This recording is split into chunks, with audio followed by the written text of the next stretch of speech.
semacam ini, semua nikmat yang Allah berikan oleh Allah ditambah. Amin ya rabbal alamin.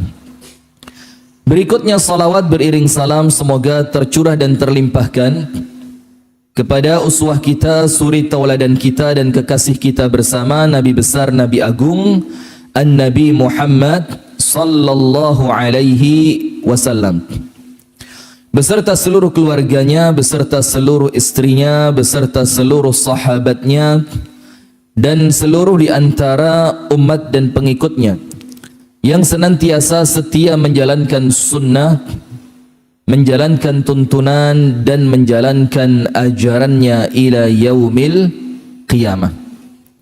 Hadirin sekalian, kami diberikan tema di pagi hari ini, insyaallah tidak panjang-panjang ya, kita mau ceramah sampai syuruk saja, yaitu tentang 3 kunci kebahagiaan. Ini ada hadis, ada ucapan Al-Imam Ibnul Qayyim Al-Jauziyah. Jadi tinggal kita pilih yang mana. Kalau disebutkan dalam hadis yang sahih, min sa'adatil mar'i, Rasulullah bersabda 3 kunci bahagianya manusia. Nomor 1, al-baitil wasi', dia punya rumah yang luas. Jadi punya rumah luas itu penting, dan dimaknai oleh para ulama dengan makna hakiki dan makna kiasi. Makna hakiki berarti omai betul-betul jembar, enak Pak. Karena kalau rumah kecil kadang-kadang di mana-mana ketemu dia, ini sumpek. Dek pawon ketemu, dek kamar ketemu, tidak ada tempat untuk menyendiri. Yang kedua, wal markabis sari', kendaraannya nyaman. Punya motor, punya kendaraan, punya mobil yang nyaman. Dan itu Rasulullah sendiri yang mengatakan itu salah satu kunci bahagianya manusia. Dan yang ketiga, wa an takuna lahu zaujatan salihatan tu'inuhu ala amri dini. Dia punya istri. Kalau untuk perempuan berarti dia punya suami yang senantiasa menolong dia untuk urusan akhiratnya. Sebagaimana Abu Dzar Al-Ghifari ketika punya istri tidak cantik, dalam tanda kutip ya, karena ini sahabat ya, tidak cantik, dinikahi dalam keadaan tidak lagi gadis, dan dia bukan seorang perempuan merdeka tapi mantan budak. Tapi istrinya Abu Dzar Al-Ghifari ini, apa kata Abu Dzar? Tuqidhuni idza nimt, itu perempuan yang membangunkanku sholat malam kalau aku ketiduran. Wa tusyajji'uni idza kasult, itu perempuan yang senantiasa nyemangati aku kalau aku lagi lemes.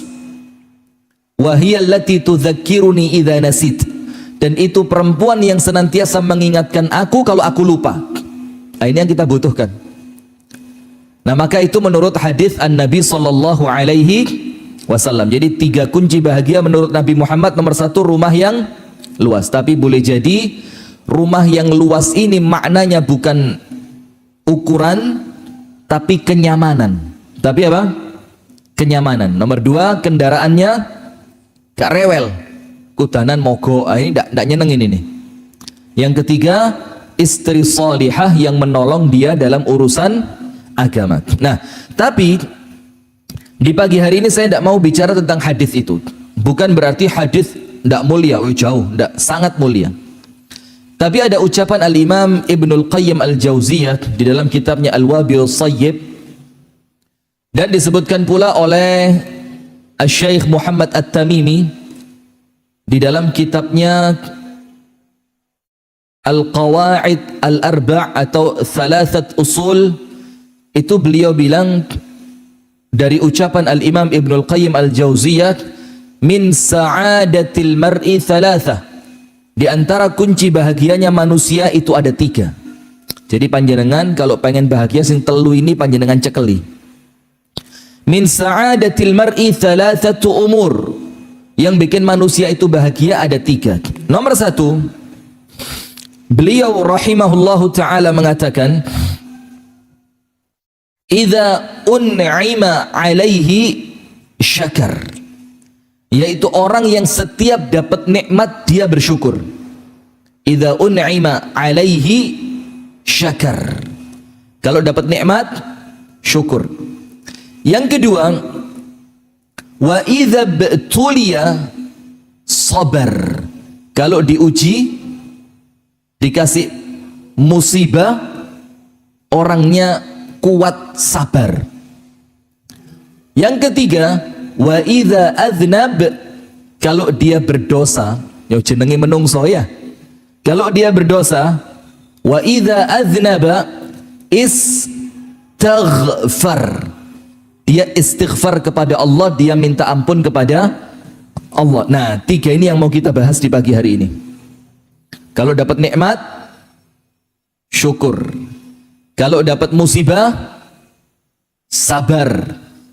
Kalau dia melakukan dosa, cepat-cepat istighfar. Nah, sebelum kita mulai, saya tak minum dulu. Nggak tahu sesuai request apa enggak ini. Jangan keras-keras ketawanya, konangan.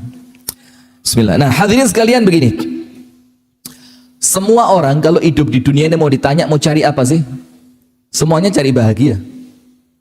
Cuma terkadang cara untuk dia bahagia itu yang bikin dia malah sengsara. Jadi semua orang mulai ketar-ketir ya, mau saya minum takut ya.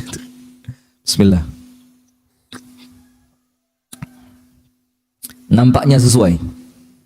Cuma kurang kental didik.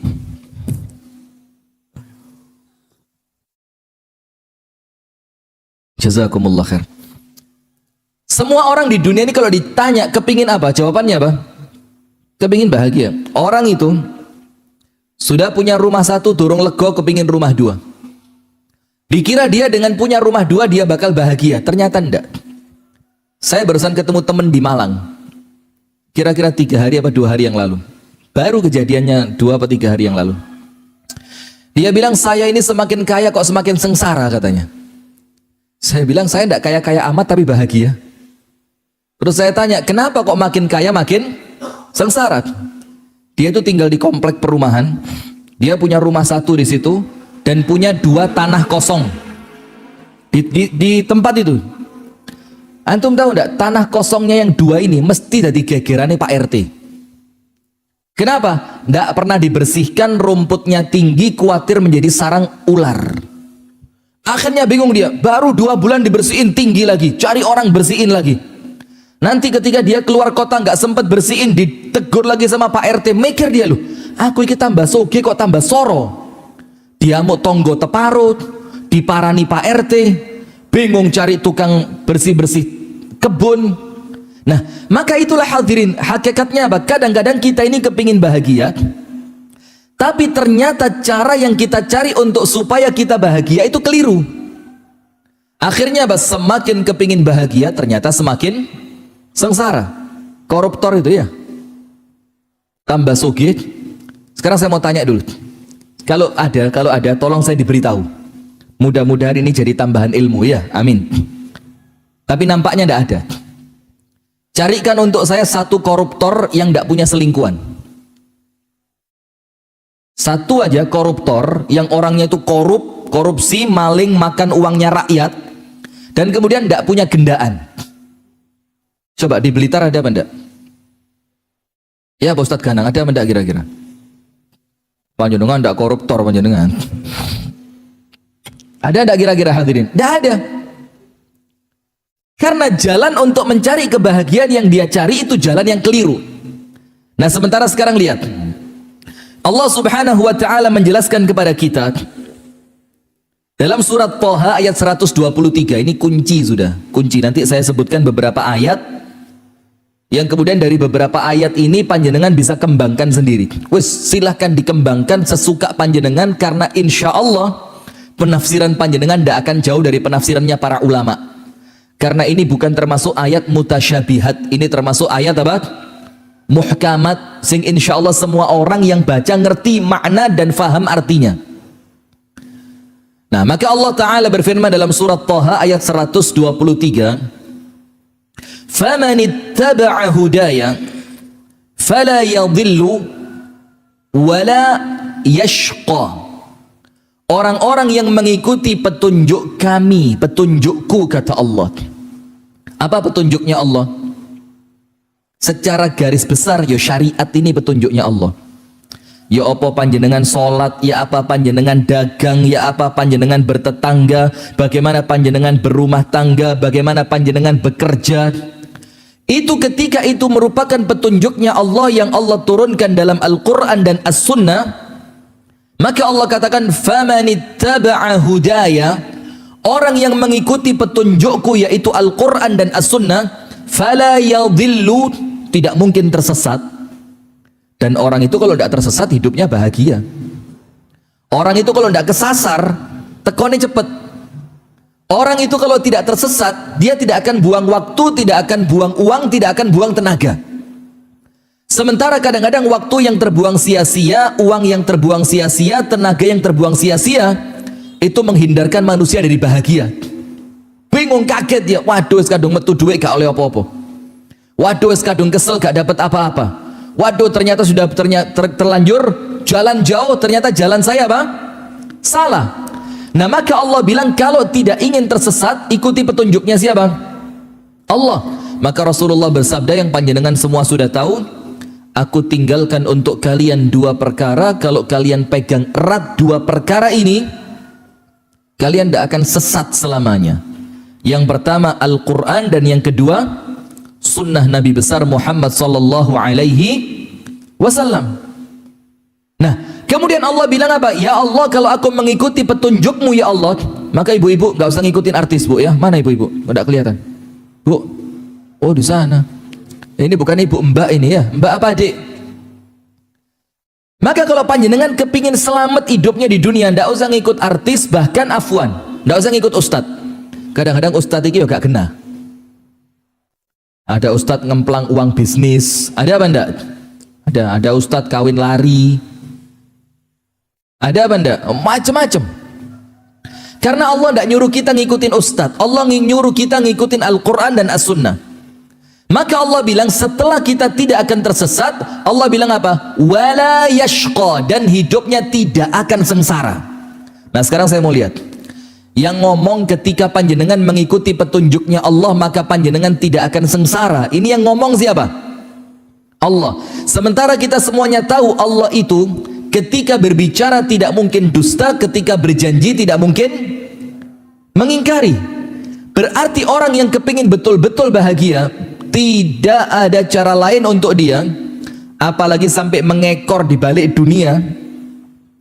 Anda lihat orang-orang kaya-kaya, na'udzubillah min syarri dzalik.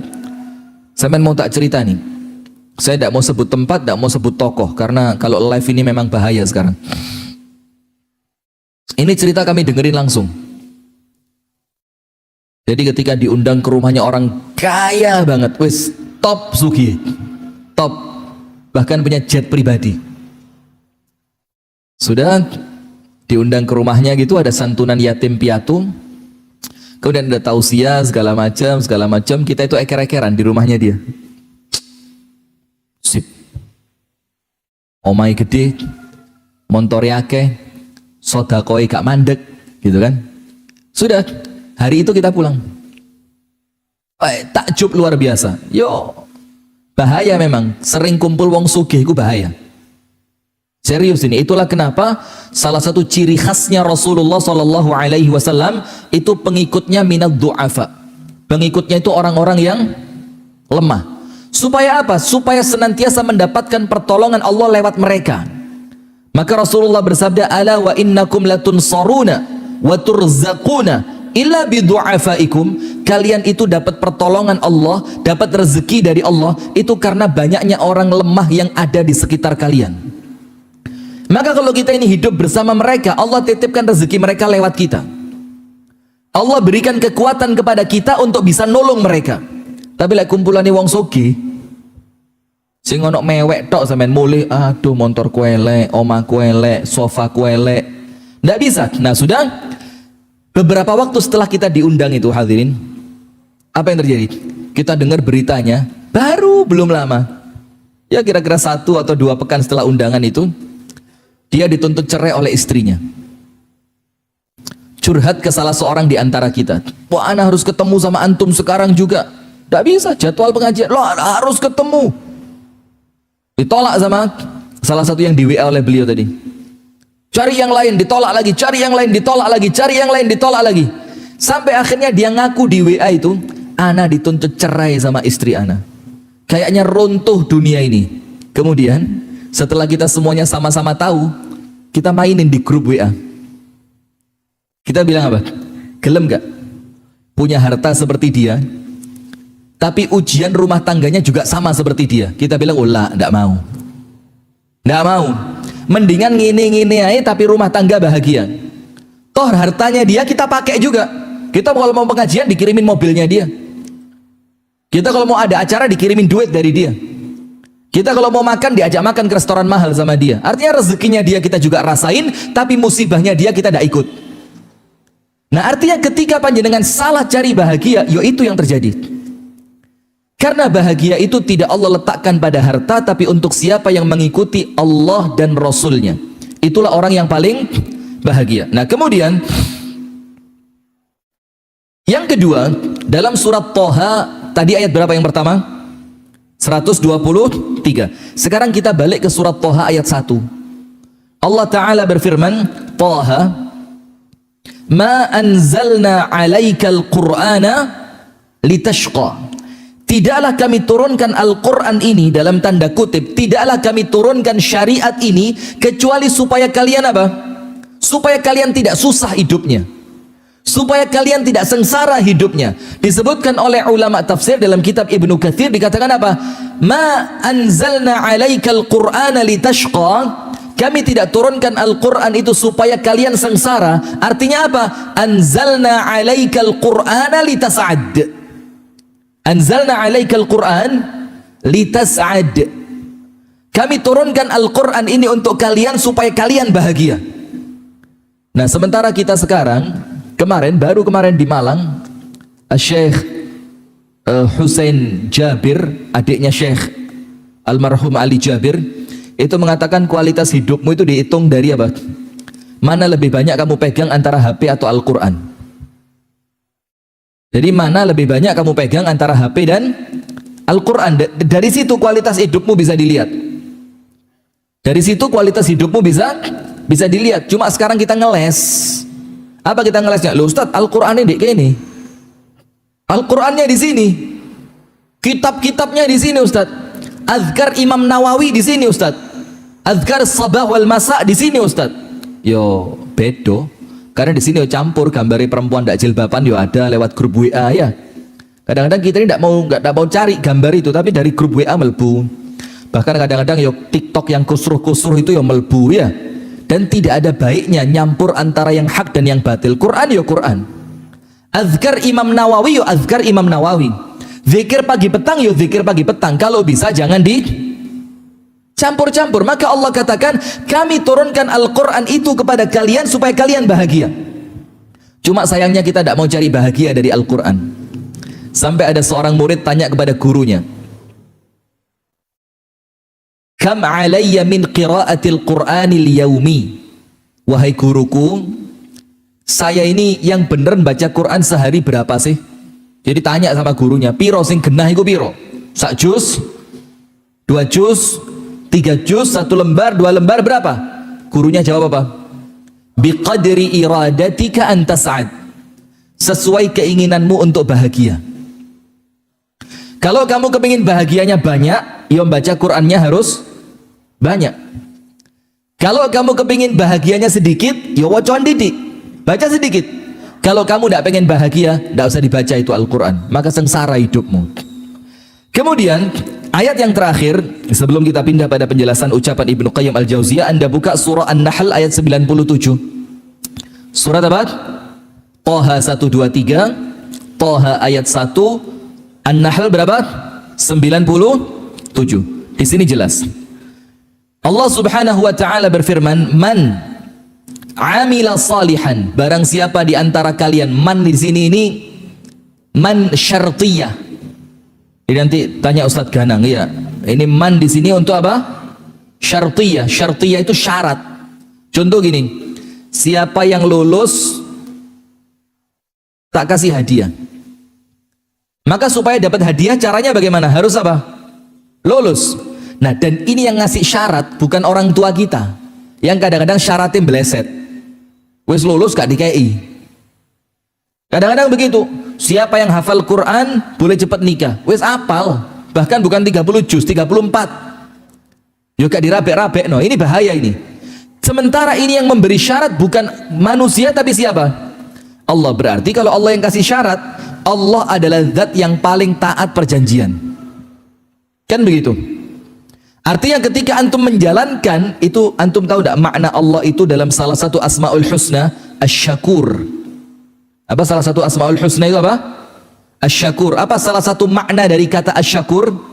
Memberi balasan besar dari amalan yang kecil.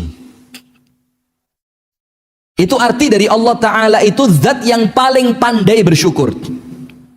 Jadi ketika panjenengan melangkah satu kepada Allah, Allah melangkah 10 buat panjenengan. Ketika panjenengan jalan kepada Allah, Allah berlari kepada panjenengan. Panjenengan mendekat satu jengkal, Allah mendekat satu hastaj. Jadi kita ini tidak pernah menang lawan Allah. Allah senantiasa jauh lebih baik, lebih dermawan, lebih keren, lebih semuanya. Nah, termasuk ketika Allah mengatakan dalam surah An-Nahl 97, man amila salihan, barang siapa melakukan amal soleh. Amal soleh itu apa? Dua. Nomor satu, akhlasuha wa aswabuha. Yang paling ikhlas, yang paling benar, itu amal soleh. Jadi ikhlasnya harus paling kuat, sesuai sunnah nabinya harus paling kuat.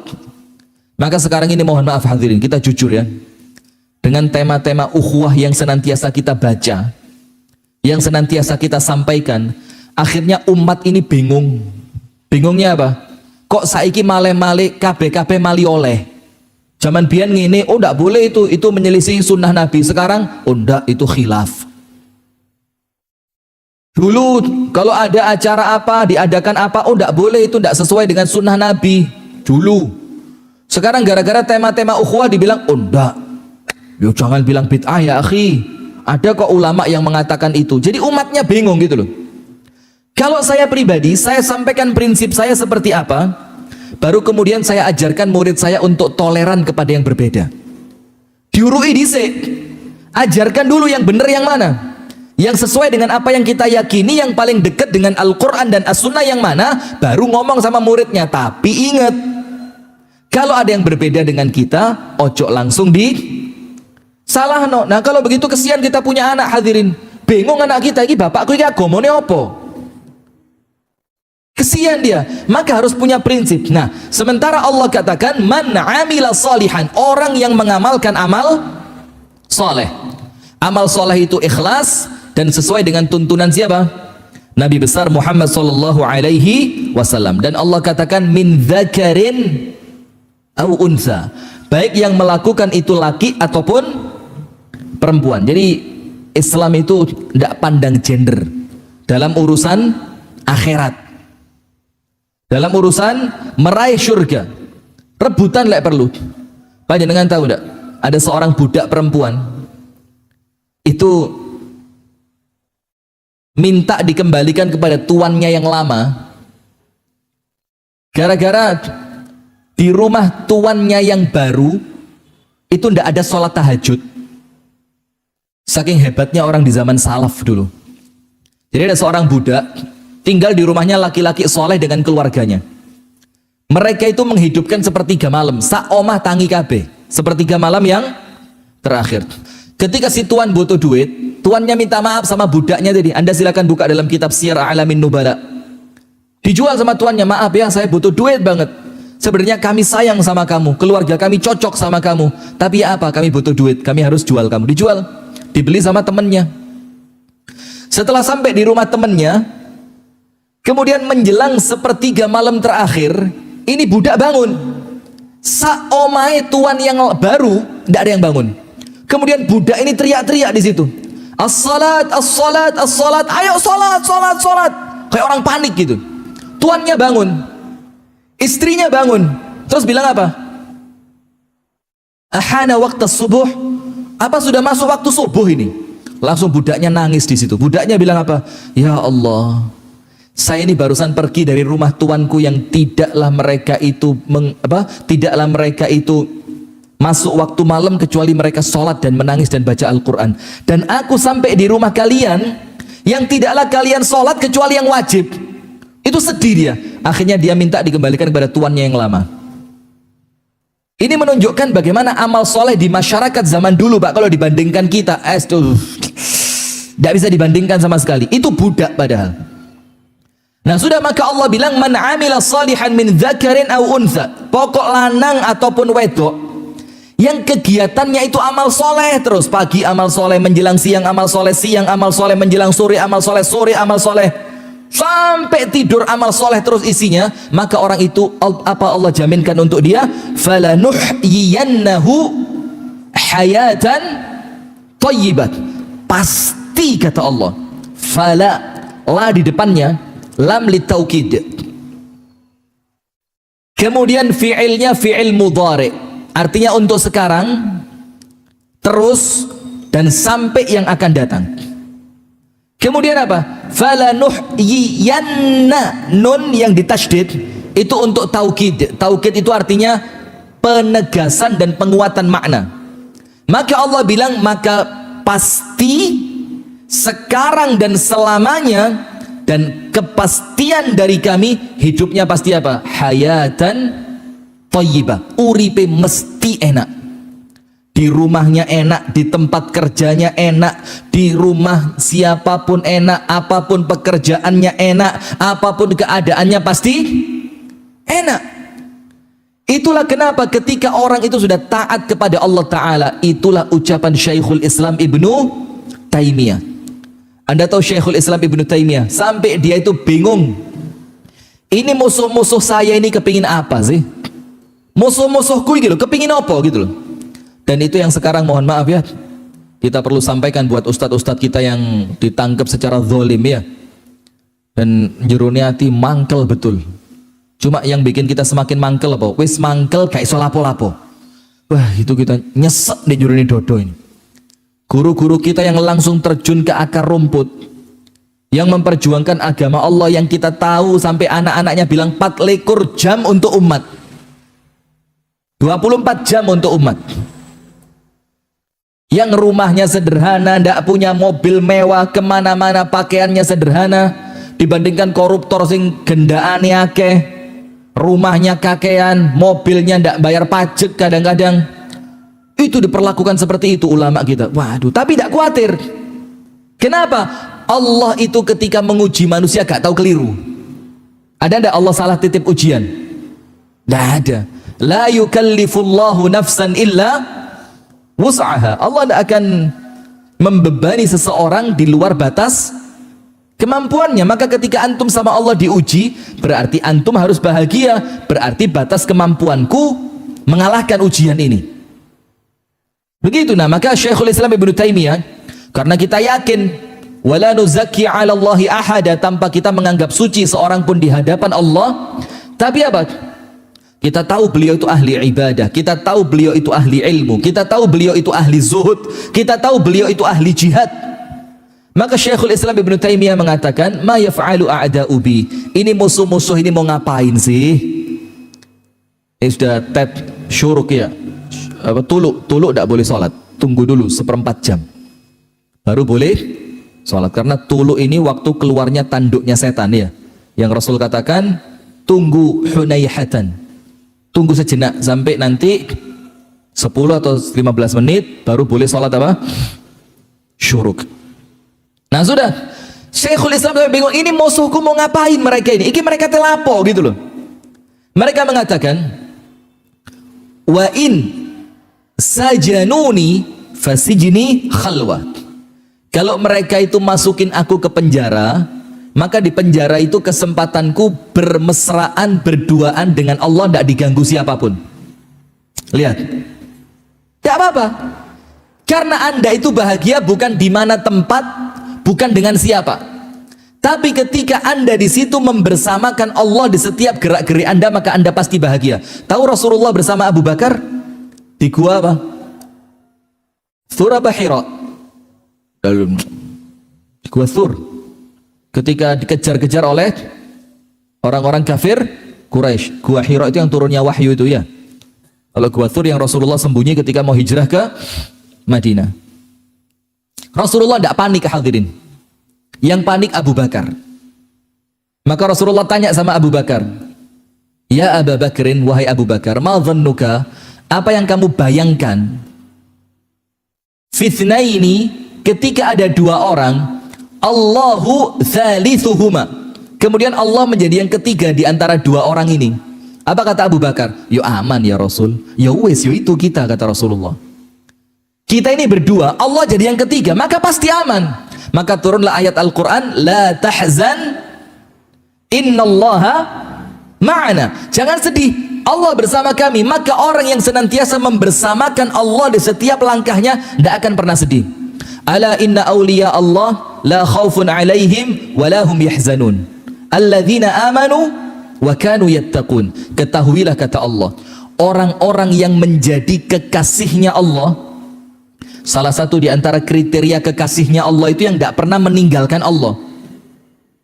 Dimanapun berada, "Inna salati wa nusuki wa mahyaya wa mamati lillahi rabbil alamin." Itu salah satu kriteria walinya Allah. Apa yang Allah janjikan untuk walinya Allah? La khaufun alaihim, tidak pernah takut. Walahum yahzanun, tidak pernah sedih. Siapa mereka? Alladzina amanu, orang yang imannya kokoh, tidak kecampuran syirik. Maka tidak ada wali syirik, itu tidak ada. Wali kok nang Gunung Kawi itu tidak ada, kecuali untuk dakwah di sana. Wa kanu yattaqun, dan takwanya, ibadahnya kuat. Tidak ada wali kok gak sholat. Panjenengan tahu sekarang ada orang-orang tidak sholat dianggap wali. Tidak tahu di Blitar, mudah-mudahan tidak ada. Panjenengan tahu Nabi Muhammad wali bukan?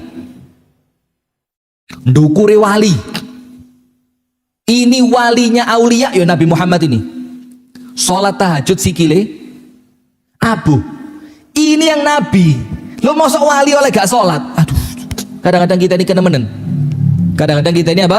Keterlaluan. Nah, maka Ibnu Taimiyah mengatakan, ketika mereka memenjarakan aku, ini kesempatanku berduaan dengan Allah. Enak wis.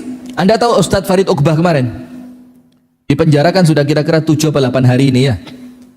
Itu beliau bilang sudah khatam Quran hampir 3 kali. Per 3 hari khatam sekali. Sedino maca 10 juz. Ketika beliau bilang, ketika aku di luar tidak bisa. Sibuk melayani orang, sibuk ceramah, sibuk konsolidasi organisasi segala macam. Sekarang masuk penjara hampir 8 hari, hampir khatam 3 kali. Itu pilihannya Allah, tapi ojo njaluk di penjara, ya konyol. Oleh ngono aku tak di penjara. Lu jangan. Tidak ada hidup lebih nikmat kecuali hidup yang merdeka, betul? Nah, sudah, kalau mereka penjarakan aku, maka penjara itu apa? Khalwah, tempatku berduaan dengan Allah. Wa in taraduni fatardi siyaha. Kalau mereka mengusirku dari kampung, mereka mengasingkanku ke tempat yang lain, fatardi siyaha, maka pengasingan itu adalah rekreasi. Datang ke tempat yang baru, ketemu orang baru, lihat pemandangan baru, rekreasi, gak usah ruwet. Apa ruwet-ruwet? Wa in qataluni, kalau mereka mau bunuh aku, faqatli syahadah, silahkan. Maka insya Allah kematian di jalan Allah adalah kematian yang syahid. Terus orang-orang bingung, Ibnu Taimiyah kok bisa begitu? Gak bingung belas suripe, bahagia terus. Apa kata beliau? Fa inna jannati wa bustani fi qalbi wa hiya ma'i aina ma ruhtu. Karena taman indah dan surgaku itu di dalam hatiku, maka kemanapun aku pergi, dia mesti bersamaku. Jadi bahagianya dia bukan karena mobilnya hilang sedih, enggak, di sini bahagianya. Maka kemanapun aku pergi, bahagia itu mengikuti aku. Kenapa? Karena dia senantiasa bersama siapa? Allah. Maka dalam surah An-Nahl tadi Allah katakan, intinya amal soleh yang ikhlas karena Allah, sesuai dengan tuntunan Rasulullah, maka Allah yang jamin panjenengan pasti bahagia. Dan ingat, Allah bisa bikin panjenengan bahagia dengan harta ataupun tanpa harta. Allah bisa bikin Anda bahagia dengan istri ataupun tanpa istri. Allah bisa bikin Anda bahagia punya anak ataupun tanpa punya anak. Allah bisa bikin Anda bahagia sehat ataupun sakit. Allah bisa bikin Anda bahagia di rumah ataupun di luar rumah. Jadi Allah itu tidak ada Allahumma la mani'a lima a'taita wa la mu'tiya lima mana'ta wa la yanfa'u dzal jaddi minkal jaddu. Allah kalau sudah ngasih, siapa yang bisa nolak? Dan kalau Allah sudah menolak, siapa yang bisa ngasih? Maka wasiatnya Rasul kepada Abdullah bin Abbas ketika umurnya masih 8 tahun, apa Rasul bilang? Ya ghulam ihfadhillahi yahfadhka. Allah jogon sampean dijogo mbek Gusti Allah. Jadi orang-orang yang menjaga syariatnya Allah sama Allah pasti dijaga. Ihfadhillaha tajidhu tujahak. Jagalah Allah maka Allah akan senantiasa bersama dirimu. Maksudnya pertolongannya Allah akan senantiasa bersama kita. Wa idza sta'anta wa idza sa'alta fas'alillah. Minta apapun mintanya kepada Allah, tidak hina di mata manusia. Wa idza sta'anta fasta'in billah. Kalau minta tolongnya sama siapa? Allah. Kemudian Rasul bilang sama Abdullah bin Abbas, innal ummata law ijtama'at ala an yanfa'uka bi syai'in lam yanfa'uka illa bi syai'in qad katabahu Allahu lak. Ingat anak kecil, saat dunia ini kabeh manusia kompak untuk ngasih manfaat buat dirimu, mereka tidak akan bisa kecuali dengan manfaat kebaikan yang telah Allah takdirkan untukmu. Dan sebaliknya, wa in ijtama'at ala ay yadhurruka bi syai'in lam yadhurruka illa bi syai'in qad katabahu Allahu 'alaik. Kalau mereka kompak mau membunuh kamu, saat dunia loh ini, bukan saat Indonesia, saat dunia kompak mau bunuh Anda, mereka tidak akan bisa kecuali atas takdirnya Allah. Rufi'atil aqlam wa jaffatis suhuf. Penanya diangkat, kertasnya kering. Itu takdir sudah. Sampai Asy-Syaikh Al-Mutawalli Asy-Sya'rawi mengatakan, ini keren banget. Saya itu walaupun banyak orang tidak suka sama saya, tapi saya tenang katanya. Kata siapa? Syekh Mutawalli Asy-Sya'rawi. Beliau bilang, walaupun yang musuhin saya itu presiden. Karena beliau hidup di zaman presiden siapa? Presiden siapa? Jamal Abdul Nasir. Itu yang dibilang zalim luar biasa gitu. Bilang saya tidak takut. Kenapa? Karena yang mampu mereka lakukan terhadap saya paling banter hanya melaksanakan takdirnya Allah untuk saya. Ya wes ikut yang mereka bisa lakukan. Nah sekarang hadirin, kita lihat sekarang. Berarti kalau Anda ingin bahagia, cekelan telu. Nomor 1, idza u'tiya syakar. Kalau dapat pemberiannya Allah, dia pandai apa? Syukur. Maka para ulama mengatakan syukur itu apa sih? Muthbitun ni'am. Syukur itu apa? Muthbitun ni'am. Apa muthbitun ni'am? Menjadikan nikmat itu langgeng gak pergi dari panjenengan. Itu syukur. Panjenengan tahu dalam hadis yang sahih, suatu hari Rasulullah masuk ke rumahnya Ibunda Aisyah. Ternyata di rumah itu ada potongan roti yang terjatuh di lantai. Oleh Rasulullah SAW diambil, kemudian dibersihkan, lalu dimakan. Terus Rasul bilang apa? Ya Aisyah, inna ni'am in farrat qalla ma ta'ud. Aisyah, nikmat itu kalau tidak disyukuri, dia bakal pergi. Dan kalau dia sudah pergi, dia tidak mungkin kembali. Maka hati-hati. Orang itu kalau kepingin nikmatnya tidak hilang-hilang dari dia, nikmat bahagianya rumah tangga. Si kroso gak lewes rumah tangga 6 tahun. Si kroso enggak? Kadang-kadang enggak, hambar sudah. Kenapa? Karena Anda lupa mensyukuri di tahun-tahun pertama. Anda lupa mensyukuri waktu bulan madu. Akhirnya nikmatnya cepat hilang. Nah maka biar nikmatnya kembali bagaimana? Rabio maneh. Syukuri. Betul enggak? Ustaz Kanang, betul Ustaz? Hah? Betul apa enggak kira-kira? Mbak, betul Mbak? Ini toy. Nah kenapa nikmat rumah tangga itu hilang? Karena apa? Karena di awal-awal dulu waktu bahagia-bahagianya kita lupa sama Allah. Sementara Allah itu tidak senang dilupain. Betul apa enggak? Kita lupa sama Allah di awal-awal ketika Allah kasih nikmat dulu. Sementara Allah itu cemburu. Loh, ya apa? Yang ngasih nikmat aku, laku aku malah dilupakan sama Allah. Nikmatnya dicabut, cek kembali, ingat kepada Allah. Coba ketika Anda dapat nikmat, Anda tidak lupa sama Allah, terus sama Allah dikasih. Wong tak kasih tidak lupa kok. Pentingnya nikmat itu dicabut kan supaya panjenengan balik kepada Allah. Iya enggak? Dulu sehat walafiat, ndak tahu nang masjid. Saiki mulai tungketan nang masjid. Ya ndak apa-apa.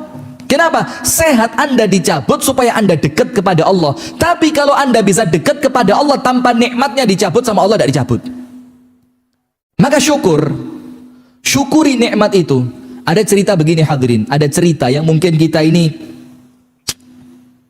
lalai dari nikmat yang kita punya karena kita terlalu sibuk mikir apa yang tidak kita punya. Sampai para ulama bilang apa? Ushkuril mawjud ya'tikal mafqud. Syukuri yang kamu punya, Allah kasih apa yang kamu belum punya. Syukuri dulu yang kamu punya, openono sing apik. Nanti Allah akan kasih buat Anda apa yang sebelumnya Anda belum punya. Ada seorang laki-laki terputus tangan kanan kirinya karena kecelakaan mulai kecil. Sudah, maka kemanapun dia pergi dia bawa asisten karena anaknya orang kaya, bawa asisten. Ke pesta dia bawa asisten. Suatu hari ketika di acara pesta itu asistennya hilang. Namanya orang di acara pesta ya, cari makan sana, cari makan sini, hilang asistennya. Dalam keadaan dia pengen ke toilet. Dia mau ngetap. Sudah, cari tidak ketemu. Cari teman malu. Oh, mosok teman saya ajak ke toilet. Akhirnya dia manggil apa? Manggil adiknya dia yang diajak ke pesta itu. Ta'al ma'ila al-hammam. Ayo anterin saya ke toilet. Diantar sama adiknya. Dibukain pintu toilet, kakaknya tadi yang tangannya terputus masuk, kemudian adiknya keluar, pintunya ditutup. Apa kata kakaknya? Lah ma tatrukuni, jangan ditinggal saya. Buka no bajuku, saya tak bisa buka baju. Lihat, panjenengan buka baju ditolong orang apa sendirian? Pakai baju itu ditolong orang apa bisa sendiri? Sudah bersyukur? Tidak kerosok, karena nikmat itu terkadang baru terasa kalau sama Allah sudah dicabut. Sudah, setelah bajunya dilepasin, itu adiknya mau keluar. Kata kakaknya, loh jangan keluar. Nanti yang nyawiin siapa? Nanti yang bersihin kotoranku siapa? Duduk adiknya di situ, Pak. Setelah selesai, disiramkan itu kotorannya, dibersihkan, maaf ya, kemaluan belakangnya sama adiknya. Panjenengan cawi sendiri apa dicawiin orang lain? Sudah bersyukur? Hati-hati loh, kalau tidak disyukuri bisa jadi sama Allah dicabut loh ini. La in syakartum la azidannakum wa la in kafartum inna azabi lasyadid. Sudah, ketika selesai sama adiknya dipakein baju, kakaknya bilang apa? Wadhini, wudhukan aku, saya tidak bisa wudhu. Diwudhuin sama adiknya, subhanallah. Nah, kita bisa melakukan semua itu Pak tanpa pertolongan orang lain, dan itu nikmat dari Allah. Nah, maka kalau kepingin hidup kita bahagia, dapat nikmat sekecil apapun, syukuri. Itu nomor satu. Nomor dua, wa idza betulia sabar. Lek kena ujian, sabar. Maka doa, Rabbana afrigh alaina sabra. Minta sabar. Karena sabar itu Pak, ndak ono wong lahir moro-moro sabar, itu ndak ada, apalagi orang Blitar. Blitar ini kan apa? Blitar itu kan kesannya keras gitu ya, pemberani, gak pantang apa, pantang menyerah, pantang mundur, itu orang Blitar ini. Tidak ada orang lahir moro-moro sabar, itu tidak ada. Maka Rasul katakan apa? Man tasabbara sabbarahullah. Sopo wonge sing latihan sabar, minta sabar, ikhtiar untuk sabar, doa minta diberi sabar, maka Allah bikin jadi dia orang yang sabar. Tidak ada sabar itu moro-moro sabar, itu tidak ada. Latihan, doa, ikhtiar, itu sabar. Panjenengan tahu perempuan di zaman Rasulullah yang kena penyakit ayan, tahu pernah dengar hadisnya ya? Perempuan ini kena penyakit ayan, tidak ada laki-laki mau nikah sama dia. Apa yang terjadi hadirin? Datang sama Rasulullah minta doain biar sembuh. Dan Rasulullah SAW itu kalau umatnya atau sahabatnya minta, itu sama Rasul tidak dikasih, tapi dikasih yang terbaik, yang lebih baik dari apa yang dia minta. Maka perempuan itu bilang, ya Rasulullah ini usra, ya Rasul, aku ini perempuan yang ayan, ma ahad yuzawijni, tidak ada seorang pun mau nikah sama aku, sementara saya pengen punya anak, saya pengen punya suami, saya pengen punya rumah tangga. Ud'ullaha ayashfiyani, doain tolong ya Rasul biar Allah kasih saya sembuh. Rasul bilang apa? In syi'ti da'autullaha laki wa syufiti. Kalau kamu mau tak doain kamu sembuh. Kalau mau. Tapi wa in syi'ti sabarti walakil jannah. Tapi kalau kamu mau sabar atas ujian ini, nanti kalau kamu mati masuk surga. Pilih mana? Pilih mana? Orang yang diuji sama Allah kalau dia sabar, tempatnya dia surga. Sampai akhirnya perempuan itu bilang apa? Wah ya Rasulullah, idzan asbir. Lah begitu ya, mendingan saya sabar. Kalau saya meninggal sama Allah dijamin surga. Tapi ya Rasul satu, apa itu? Kalau ayanku kumat atakasyaf, auratku kebuka. Padahal seharusnya dia kalau auratnya kebuka tidak dosa dia kan? Kenapa? Karena auratnya terbuka dalam keadaan tidak sadar. Sementara orang sekarang sadar buka aurat. Kita bilang neraka kok, oh ustaz kok neraka rokok ae. Kita bilang surga kok empani kok gampang heran surga nih. Iya. Ini tidak sadar saja, tidak rela auratnya kebuka. Maka doain saya ya Rasul, Allah atakasyaf, supaya nanti kalau aku kumat, auratku tidak terbuka. Dan sama Rasul didoakan, dan mulai hari itu setiap dia ayan auratnya tidak pernah kebuka. Sabar. Panjenengan tahu tidak dalam hadis riwayat Al-Imam At-Tirmidzi dengan sanad yang hasan, nanti di hari kiamat itu hadirin, orang itu sama Allah dibagi dua, ahlul bala wa ahlul afiyah. Ahlul bala itu orang yang waktu di dunia penuh dengan ujian, namanya ahlul bala. Yang kedua ahlul afiyah, orang-orang yang waktu di dunia itu uripe enak terus kayak panjenengan ini, gak tahu soro blas, duwe ono gak tahu kalong, utang gak duwe, bojo nurut, anak-anak api, kerjaan lancar, awak sehat, ngono gak nambah bojo itu loh. Sudah ahlul afiyah. Sudah, ketika sampai di hari kiamat, apa yang terjadi? Allah kumpulkan mereka berdua, ahlul bala, ahlul afiyah. Yang pertama sama Allah dihisab siapa? Ahlul bala dulu. Allah tanya sama malaikatnya, ya malaikati hasibuhum, hisab mereka. Ternyata apa? Ya Rabbi, ma'indahumudz dzunub, mereka tidak punya dosa.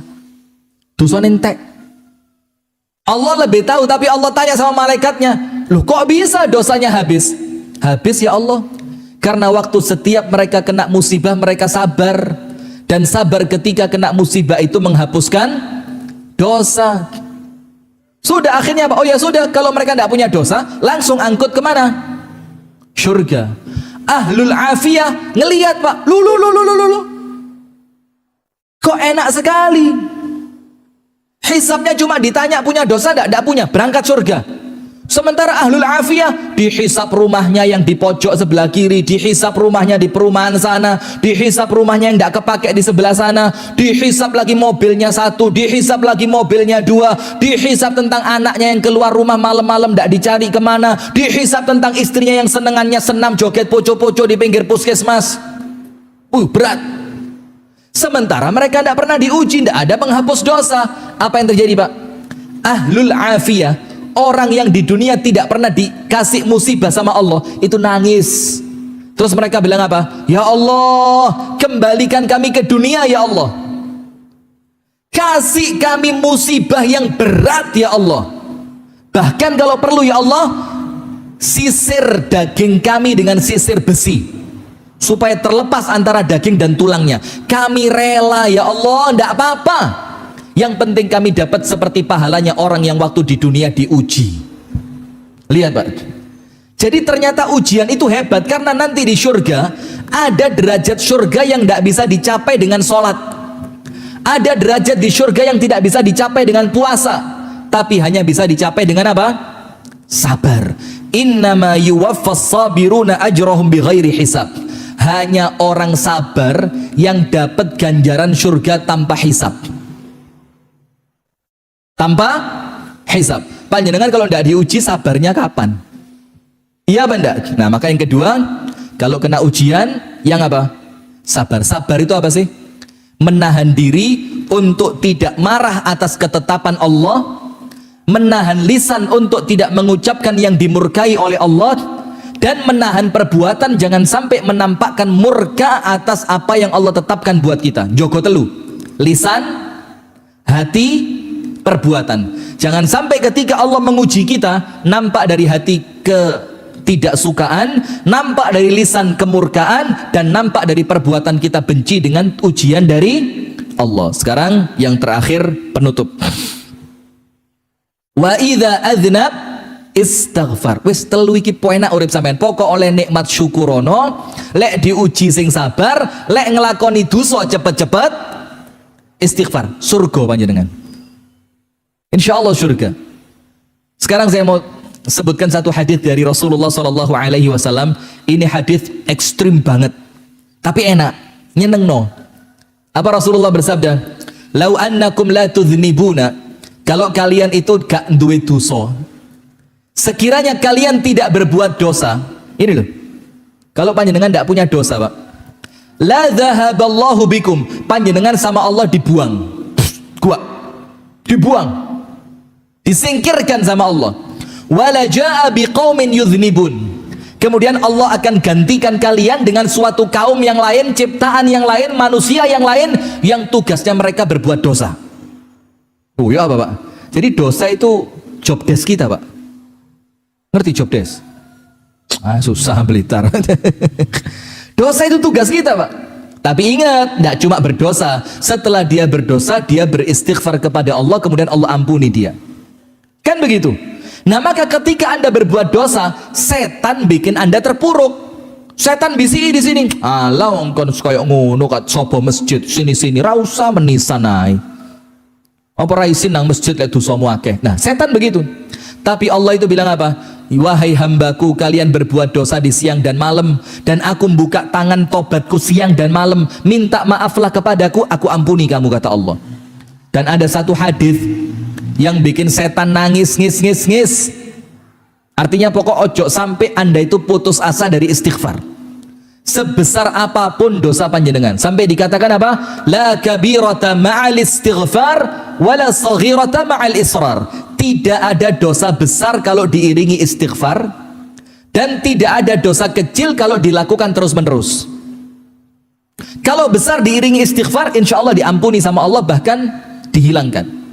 Kalau dosa kecil tapi dilakoni terus, lama-lama jadi besar, sedikit-sedikit lama-lama menjadi bukit, kan begitu. Nah, dalam hadis riwayat Al-Imam At-Tirmidzi dikatakan begini, ya bani Adam, innaka ma da'autani wa rajautani ghafartu laka ala ma kana minka wala ubali. Manusia, kalau kamu itu mau berdoa saja, dongo, coba kamu mau doa dan kamu mau berharap rahmatku, kata Allah, apa yang terjadi? Ghafartu laka ala ma kana minka wala ubali. Dosamu sebelum ini kawabe semuanya tak ampuni, dan aku tidak peduli, kata Allah.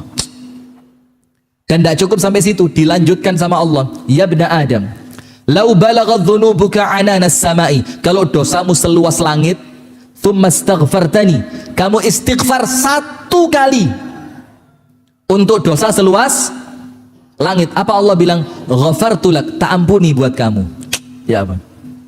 Ya bani Adam, wahai manusia, lau ataitani biqurabil ardi khataya, kalau kamu meninggal dunia bawa dosa seberat bumi. Seberat apa Pak? Bumi. Gak karuan wis, gak iso ditimbang. Thumma laqitani lam tusyrik bi syai'an, kemudian ketika kamu meninggal kamu tidak pernah syirik, apa kata Allah? Ataituka biqurabiha maghfiratan. Kalau kamu meninggal seperti itu, dosamu akeh, dosamu banyak, tapi tidak pernah syirik, Allah bilang apa? Aku datang kepadamu membawa seberat bumi sebagai ampunan. Berarti tidak boleh putus asa dari istighfar. Nah, ketika kita lakukan yang tiga ini Pak, insya Allah menurut Al-Imam Ibnul Qayyim Al-Jauziyah, kita bakal senantiasa bahagia mulai dunia sampai akhirat. Nomor satu apa? Ketika mendapatkan nikmat jangan lupa syukur. Nomor dua, kalau dapat ujian jangan lupa sabar. Istri-istri nih, ibu-ibu ini, kadang-kadang ibu-ibu itu sabarnya lebih susah dibanding laki-laki. Nomor tiga, kalau merasa diri berbuat dosa, jangan lupa cepat-cepat istighfar. Itu yang dapat kami sampaikan.